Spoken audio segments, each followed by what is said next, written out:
చట్టబద్ధంగా కోర్టు విచారణలో బెయిల్ రావడము, రాకపోవడము, లేదా వాయిదా పడటము ఇట్లాంటివి కూడా రాజకీయమైన జయాపజయాలాగా, అలాగే ప్రత్యర్థుల మీద సవాళ్లు ప్రతి సవాళ్లకు సాధనాలుగా చేసుకోవటం మనం దేశంలో చూస్తున్నాము. ప్రత్యేకించి తెలుగు రాష్ట్రాల్లో ఇదొక అంశంగా తయారైపోయింది. బెయిల్ వస్తే ఏదో, బెయిల్ రాగానే తప్పు జరిగిపోయినట్టు, బెయిల్ రాకపోతే తప్పు రుజువైనట్టు ఈ విధంగా మాట్లాడటం. కానీ మిగతా విషయాలు అలా ఉంచి సాక్షాత్తు ఒక ముఖ్యమంత్రి మీద సుప్రీంకోర్టు ఈ సందర్భంగా వ్యాఖ్యలు చేయడం అన్నది ఇప్పుడు సంచలనం కలిగిస్తోంది.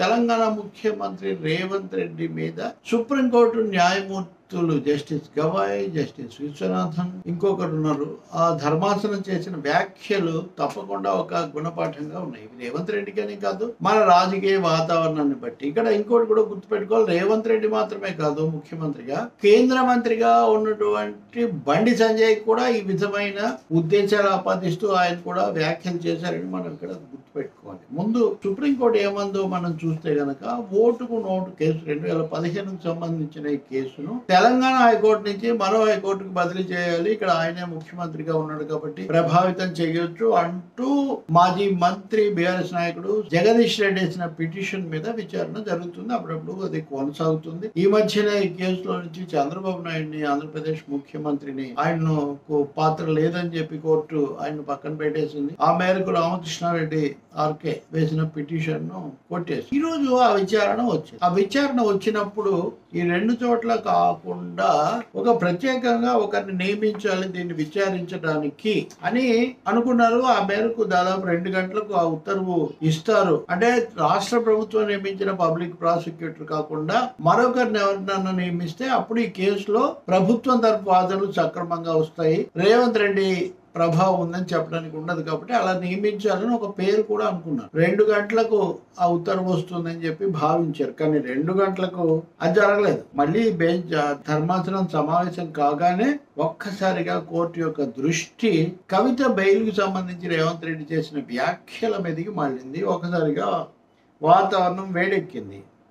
సో జస్టిస్ గవాయ్ అన్నారు ఎవరితో, ముకుల్ రోహతగి, తెలంగాణ ప్రభుత్వం తరఫున వాదిస్తున్న ముకుల్ రోహతగితో, the manner of the statement he mister Reddy made mister Rohatgi just read what he has stated today morning. That sort of statement by a responsible chief minister that might rightly create an apprehension in somebody's mind. Do we pass our orders in consultation with a political party? That should be a ground for which your proceedings should be transferred. We are not bothered about politicians or if anybody criticizes our orders or not. We do our duty as per our own conscience, as per our heart. అంటే ఇక్కడ మొత్తం అడ్డం తిరగడం కనిపిస్తుంది మనం. అంటే ఏమి మీరు చదివారా ఈరోజు రేవంత్ రెడ్డి మా మీద, అంటే సుప్రీంకోర్టు మీద ఏం వ్యాఖ్యలు చేశారు కవిత బెయిల్ కు సంబంధించి? మేము ఏదో రాజకీయ పార్టీతో సంప్రదించి వాళ్ళు చెప్పిన ప్రకారం ఉత్తర్వులు ఇస్తామని మీరు అనుకుంటున్నారా?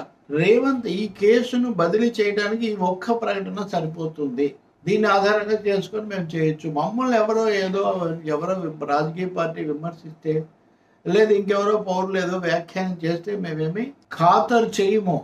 మేము మా అంతరాత్మ ప్రకారము మా మార్గంలో మేము మా విధి నిర్వహణ చేస్తాము అని చెప్పాడు. ఇంకా తర్వాత జస్టిస్ విశ్వనాథన్ కూడా జోక్యం చేసుకున్నాడు. This is the statement to be made by a responsible person who is in the chief office of the chief minister. Does not fundamental duty say there should be mutual respect for institutions, maintain arm's length, but have respect. Look at the statement.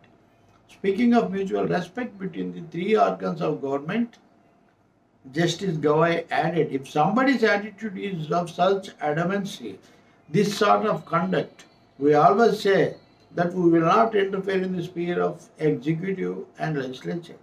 That is expected of them also. అంటే ఈ మూడింటి మధ్య judiciary, legislature, executive అన్న వాటి మధ్యలో తేడా ఉండాలి, విభజన ఉండాలి, అదే సమయంలో పరస్పర గౌరవం ఉండాలన్న పరస్పర సూత్రాన్ని కూడా విస్మరిస్తే ఎట్లా? ఆ మధ్యలో దూరం ఉండాలి, గౌరవం ఉండాలి. మేమేమి ఎప్పుడు ఎగ్జిక్యూటివ్ మీద ఇష్టం వచ్చినట్టుగా మేమేమి మాట్లాడటం లేదే అన్నాడు. ఇంకా పెద్ద మాట అన్నాడు Gavai. If someone has the audacity of commenting on an order of the Supreme Court yesterday, we issued notice to an additional secretary. Justice Gawai said. So, అంత ఎవరైనా దుస్సాహసంతో కామెంట్స్ వ్యాఖ్యలు చేసేటైతే మేము వాళ్ళకి నోటీసులు ఇస్తాము. నిన్ననే మహారాష్ట్ర అడిషనల్ సెక్రటరీ అదనపు కార్యదర్శి ఒక ఆయనకు మేము నోటీస్ ఇచ్చామని కూడా గవాయ్ చెప్పారు justice. If such is the conduct let him face the trial out side. If he doesn't have respect for the supreme court, the highest court in the country. So ఇక్కడ ముఖ్యమైన వాక్యం అంటే ముఖ్యమంత్రికి కనుక సుప్రీంకోర్టు దేశంలో అత్యున్నత న్యాయస్థానమైన సుప్రీంకోర్టు మీదే గౌరవం లేకపోతే ఇంకా ఆయన అక్కడ ఎలా కుదురుతుంది? ఆయన ఇంకో చోట విచారణను ఎదుర్కోమనండి అని ఆయన కామెంట్ చేశాడు.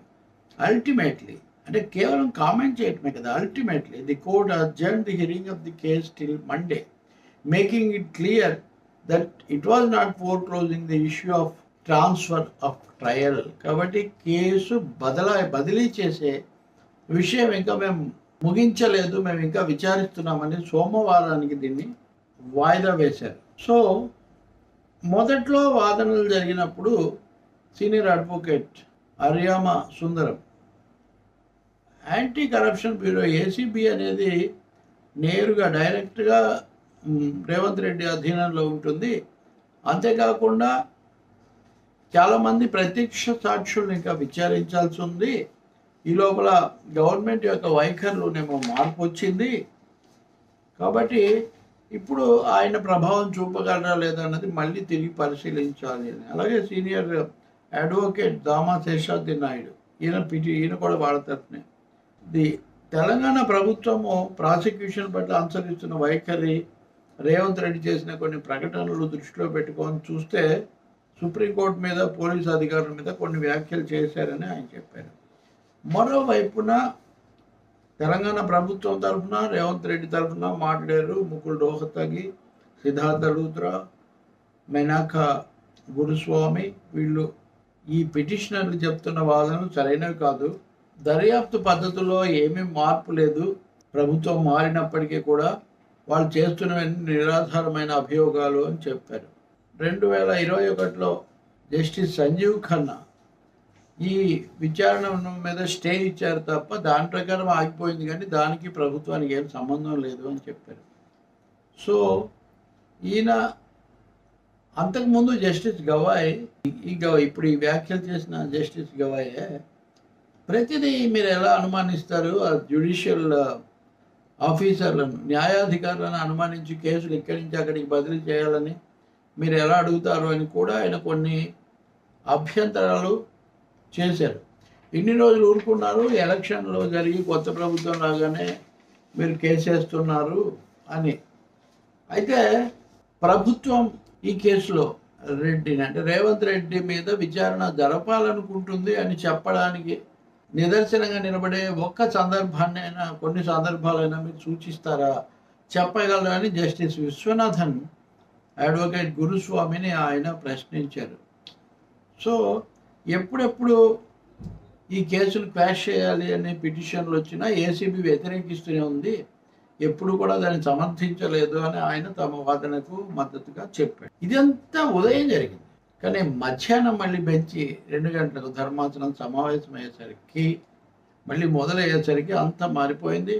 కవిత బెయిల్ మీద రేవంత్ రెడ్డి చేసిన వ్యాఖ్యలు వాటి మీద చర్చ కేంద్రీకృతమైంది. ఇందాక చెప్పినట్టు న్యాయమూర్తులు తీవ్రమైన ఆగ్రహం వెలిబుచ్చారు. అప్పుడు ముకుల్ రోహతగి రేవంత్ రెడ్డి తరఫున క్షమాపణలు చెప్పారు.